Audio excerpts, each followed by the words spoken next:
Olha como é que ele é todo perfurado. Porque tudo isso aqui, uma vez que tiver sol, vai começar a se desenvolver. Ó, isso aqui é uma semente germinando, ó. Eu vou chegar pertinho de uma ali. A gente pega o solo aqui, ó. A gente vê que ele tá grumoso, ó. Olá, saudações a todos e todas. Eu sou o Hudson, novamente trazendo um vídeo para vocês aqui do sítio Terroir da Serra. No mês de setembro agora, nós comemoramos aí o Dia da Árvore. E a árvore tem tudo a ver com o nosso projeto aqui. Por isso, resolvi trazer algumas informações aqui para tornar vocês mais capazes de trazer informações adicionais relativas à árvore, né? O pessoal fala bastante sobre a sombra que as árvores dão para o conforto das pessoas, dos animais, da fauna em geral. E vocês já devem ter percebido que a sombra de uma árvore parece ser mais fresca, né? Do que a sombra de um telhado, de uma tenda, qualquer cobertura que projete também uma sombra. E a resposta é que realmente a sombra das árvores são mais frescas do que outras. E a resposta está na fotossíntese que a árvore realiza. Além dela interceptar os raios solares, fazendo a obstrução deles, ela também consome energia dos raios solares para realizar a fotossíntese. Então a energia que é absorvida dos raios também faz com que a sombra seja mais fresca realmente. E esse ambiente que se forma abaixo da sombra da árvore, quando a gente pega um conjunto delas, estamos falando de uma floresta ou de uma agrofloresta, cria um microclima ali adequado para o desenvolvimento de várias outras espécies. Então quando a gente fala da dispersão das sementes de uma árvore, das espécies arbóreas, a gente está falando que a fauna, o vento ou algum elemento da natureza dispersa essas sementes vão cair num ambiente que às vezes sim, às vezes não é adequado ao desenvolvimento daquela espécie.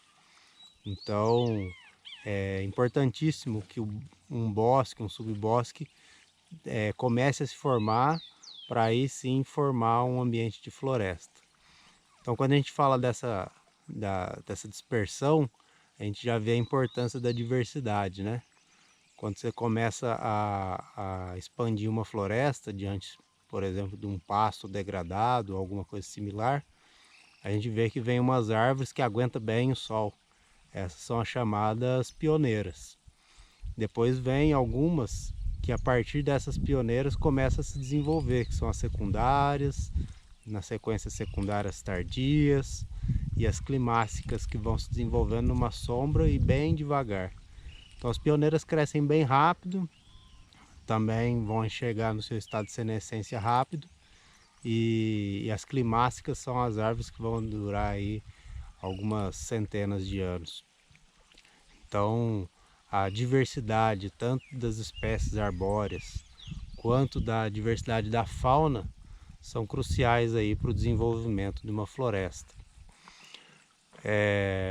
Bom, no meu estágio que eu fiz em agroecologia, o meu instrutor ele me ensinou ou me fez refletir sobre 3 elementos que são essenciais, 3 pilares essenciais para o desenvolvimento de uma floresta ou de uma agrofloresta. Eles chamam de... Ele traz os elementos da genética, do ambiente e do manejo. Só que numa floresta natural, a gente só tem o ambiente e a genética, que é tudo isso que eu acabei de falar, da diversidade das espécies e das espécies de árvores, da fauna e o ambiente onde essa semente caiu. O manejo ele entra geralmente na agrofloresta, que é onde a gente quer produzir algum tipo de alimento num ambiente similar ao da floresta. Mas aqui no sítio a gente ainda não tem nossa agrofloresta, mas a gente está ajudando com o manejo, o desenvolvimento da floresta que a gente está restaurando aqui. Então daqui a pouco vocês vão ver algumas imagens que eu gravei mostrando esses ambientes e essa importância da árvore aqui no sítio. Bom, uma outra questão que a gente pode se referir às árvores é que elas dão uma estrutura melhor para o solo. Então, ao enraizar num solo, essas raízes elas vão descompactando o solo e fazendo com que ele se torne mais permeável. Então, enxurradas, assoreamentos de corpos hídricos vão sendo diminuídos porque você permite que a chuva infiltre mais no solo, fazendo a recarga aí do lençol freático. E nesse processo de infiltrar água, toda a parte de matéria orgânica das árvores que vão se desprendendo, formando o que eles chamam de serrapilheira no solo, que são galhos, folhas, tudo que vai se acumulando junto com a umidade que tem ali naquele ambiente ali de baixo, os fungos, bactérias, vão decompondo essa matéria e formando estruturas grumosas no solo, que vão deixando ele mais estável e mais fértil também. Então, todas as sementes que caiam nesse ambiente, muito provavelmente elas conseguem se desenvolver pelo menos nos estágios iniciais ali. Ela não vai se formar, não vai tornar uma árvore adulta porque o ambiente de sombra está prevalecendo ali. Mas um ambiente em que se forme uma clareira de uma árvore que caia, de um vento que derrube, a partir do momento que o sol torna-se presente, ela vai conseguir se desenvolver bem. Forma-se ali o que eles chamam de um berçário, né? Fica um berçário ali no subbosque, até a oportunidade em que essas árvores podem se tornar adultas. Normalmente também, vocês já devem ter visto falar que onde se planta uma árvore é possível que você recupere uma nascente, né? Ou onde já existe uma nascente, é recomendável que você cerque com um grupo de árvores. Isso porque ao permitir a infiltração e a água vai penetrar mais fácil ali naquele ambiente, mas também você forma os tubos capilares, né? Que você consegue também extrair, fazer com que a água suba de um lençol que estava logo abaixo. E um ambiente que estava logo abaixo, ela flore para um ambiente mais acima, quando você dá a estrutura de solo e forma a estrutura de tubos capilares pelas raízes, né? Uma outra coisa também que é interessante e é pouco falado é que as árvores, o ambiente de árvore, onde tem árvore, também tem a possibilidade de mais chuva, porque a árvore ela evapotranspira, então ela para realizar a fotossíntese ela precisa de pegar a água do solo e através de osmose puxa essa água para as folhas e evapora para o ambiente. Então essa evapotranspiração das árvores, elas fazem com que essa umidade seja colocada na atmosfera e juntamente com alguns compostos de metabolismo secundário da árvore. E aí esses compostos são chamados de compostos orgânicos voláteis biogênicos. É um nome complicado, mas que esses componentes fazem com que gotas de chuva se aglomerem mais facilmente na atmosfera. Então esses compostos funcionariam como catalisadores para a chuva. Então, a partir do momento que eles estão presentes na atmosfera, eles aglutinam mais facilmente as gotas que vão chover mais facilmente. Então, onde tem a floresta, tem um ambiente mais fresco, a água sobe em menores altitudes, as gotículas se aglutinam mais fácil por conta dos componentes orgânicos voláteis biogênicos, e aí você tem chuva acontecendo mais fácil, próximo daquela região. E um outro e último elemento, a gente já comentou no vídeo anterior, é que as árvores elas têm a capacidade de acumular carbono. Então, um dos gases responsáveis pelo aquecimento global aí, de forma antropogênica são as emissões de gás carbônico. As árvores acumulando carbono, elas conseguem amortizar um pouco minimizar um pouco dos efeitos da queima dos combustíveis fósseis. No vídeo anterior aí vocês podem dar uma olhada, está bem explicadinho como que é esse mecanismo. O que a gente não falou lá, e agora eu posso já adicionar para vocês, é quantificar isso, né? Então alguns estudos aí, tem diversos estudos que mostram a capacidade de acúmulo de carbono em cada espécie, e isso é muito variável também, porque vai depender do componente arbóreo que você inseriu na propriedade, se é algum componente que você tenha intenção específica de acumular carbono, ou se não, por exemplo, numa floresta natural, vão vir as pioneiras primeiro, que são árvores muito leves, acumulam muito pouco carbono, crescem rápido, e vão vir as climáxicas, que crescem muito lentamente, mas com uma densidade alta de madeira, que vão acumular muito carbono, mas ao longo de muito tempo.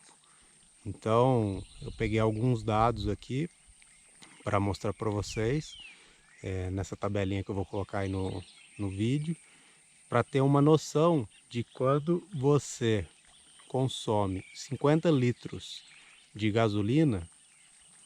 Aí eu fiz uma tabelinha que mostra que se você consumiu isso em 7 dias, você precisaria estar mantendo 1.300 árvores de pé nesses 7 dias para conseguir abater o que você emitiu dessa gasolina consumida. Se fosse álcool, você só precisaria de manter 130 árvores. E se fosse um álcool de segunda geração, você precisaria manter 65 árvores. Então isso é só para vocês terem uma ideia do quantitativo que você precisaria preservar para conseguir abater, minimizar os efeitos só relativos à queima de combustível fóssil do seu carro, né? Todas as outras emissões que você participa e às vezes nem sabe quais são, precisariam de manter muito mais árvores. Então 1.300 árvores se você consome 50 litros de gasolina por semana. É bastante coisa. Bom, agora eu vou mostrar para vocês um pouquinho disso ali na árvore, na área de reflorestamento nossa.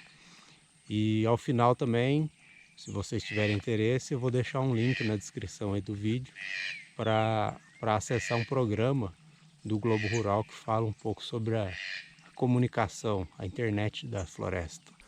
Hoje vou mostrar para vocês um pouquinho sobre a paisagem e o avanço da floresta natural, para ver alguns itens, alguns elementos que a gente pode tirar de aprendizado. Lá no passado, a fazenda aqui chegou a explorar café nessa região e chegou a explorar a pecuária.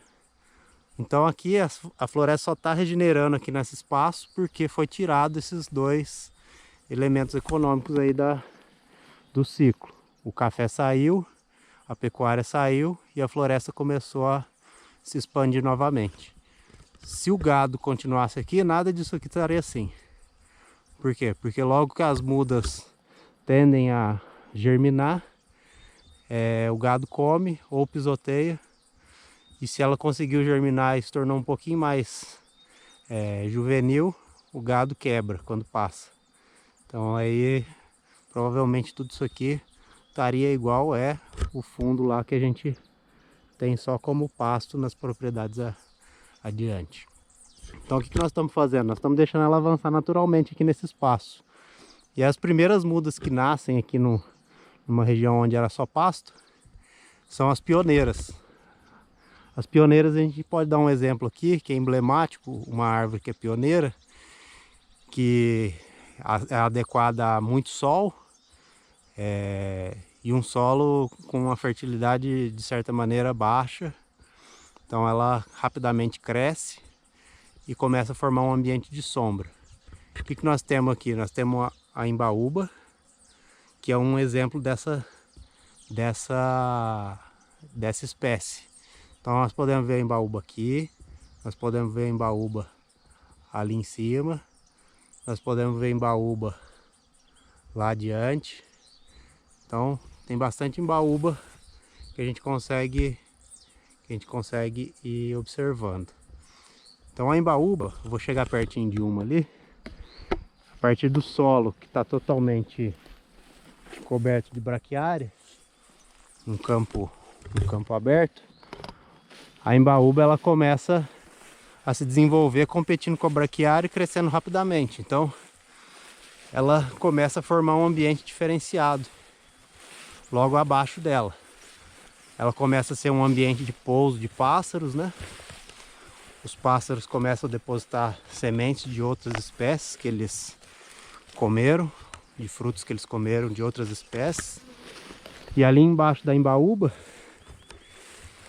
que é um ambiente mais sombreado e que passa a dificultar o crescimento da braquiária, começa a surgir um ambiente mais propício ao desenvolvimento dessas outras espécies. Aqui, ó. Aqui nós temos a embaúba. E logo abaixo dela, a gente já começa a ver que tem um ambiente diferenciado sendo formado. Então tem outras mudas que vão se aproveitando da presença dela para também ir crescendo junto. Fora a característica da própria espécie, que ela vai, a partir do seu desenvolvimento, sua senescência, ela vai, chega no seu nível, o seu ciclo de vida é completado, e ela cai e se torna matéria orgânica para o desenvolvimento do solo, da microbiota do solo e outras espécies. Aqui, ó, nós temos um exemplo de como que é o tronco dela. Olha como é que ele é todo perfurado. Essas fístulas aqui, ó. Olha como que é por dentro. Parece um bambu. Então tudo isso aqui é uma estrutura pouco densa. Portanto, é isso que justifica o crescimento rápido dela. Então ela não precisa de acumular muita matéria para atingir níveis razoáveis aí de altitude. E ela, depois que cai no chão com pouca massa, ela já começa a ser matéria orgânica em decomposição para outros micro-organismos e consumindo. Mas a gente consegue ver, olha lá, tem cupim ali, tem uma série de larvas de alguma coisa. Tem bastante vida já aqui, e quando ela vai para o chão, ela vai se tornar matéria orgânica para desenvolvimento de mais espécies. Então aqui a gente já tem uma outra espécie. Aqui é a embaúba. Aqui do lado parece ser não sei, talvez um araçá. Tem que descobrir essa aqui. Mas aqui a gente tem ceboleira. Tem várias espécies aqui em volta. E a gente vê que em ambientes onde começa a ter esse desenvolvimento das pioneiras, vai dando condições para as secundárias se desenvolverem também. Então a gente pega esse outro lado aqui, ó,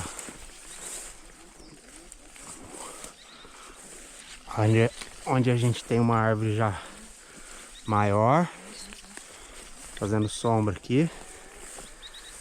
Então olha a quantidade de mudas que a gente tem na parte de baixo da sombra dessa maior. Então a gente vai começando a criar um ambiente, onde esse ambiente vai diminuindo o poder da braquiária de crescer, e as mudas nativas, para se transformar na floresta original, vão se desenvolvendo. Agora eu vou dar uma mostrada para vocês como que é dentro da floresta que já está mais estabelecida.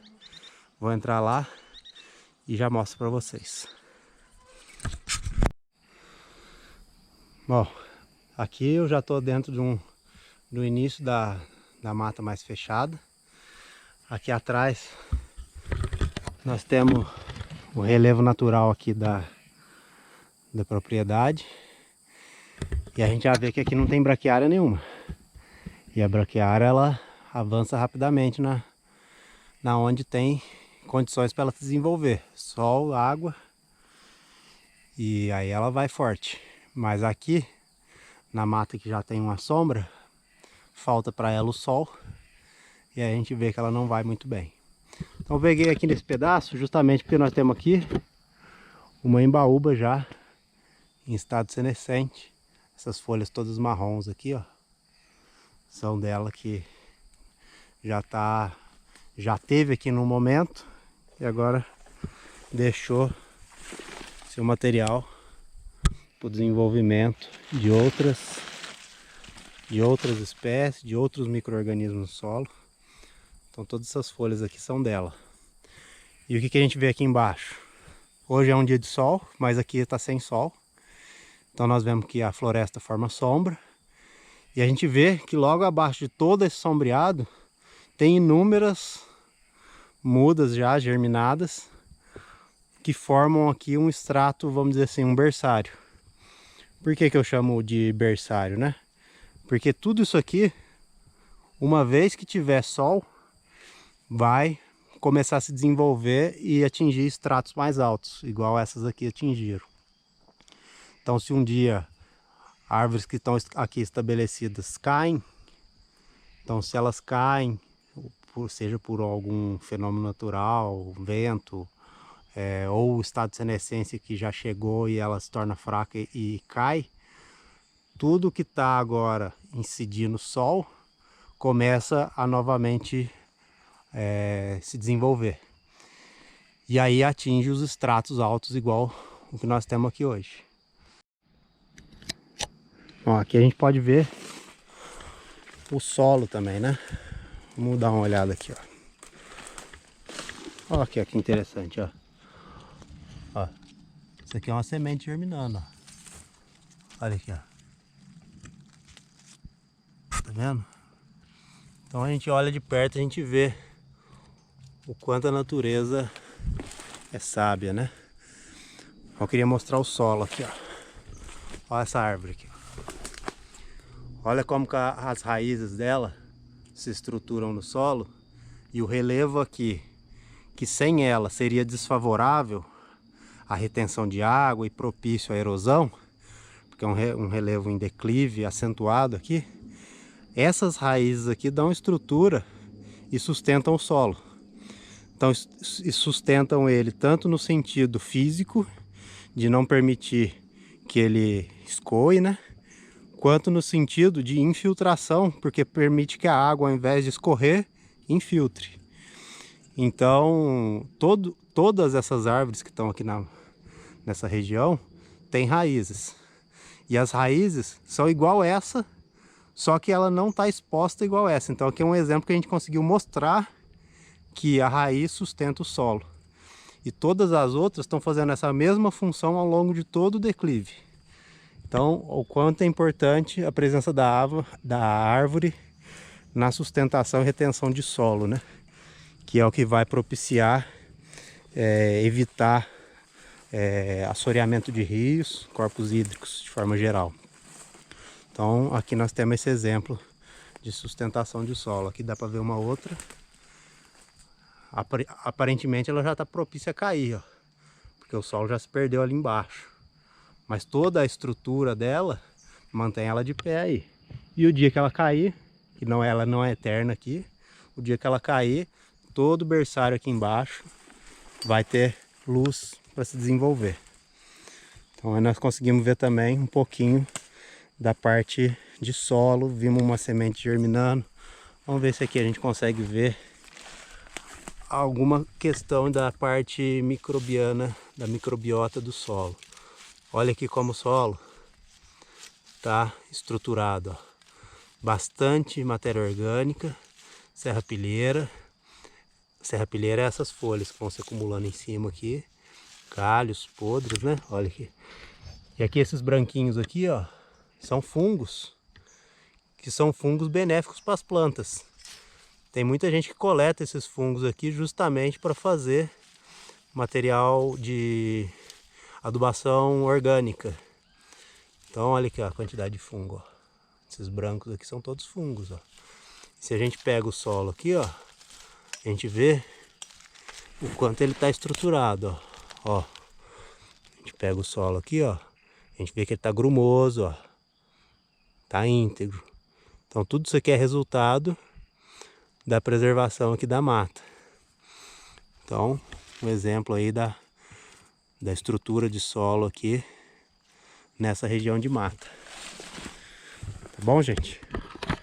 Então até a próxima aí. Espero que o conhecimento tenha sido útil e que vocês possam passá-lo adiante. O planeta agradece. Um abraço.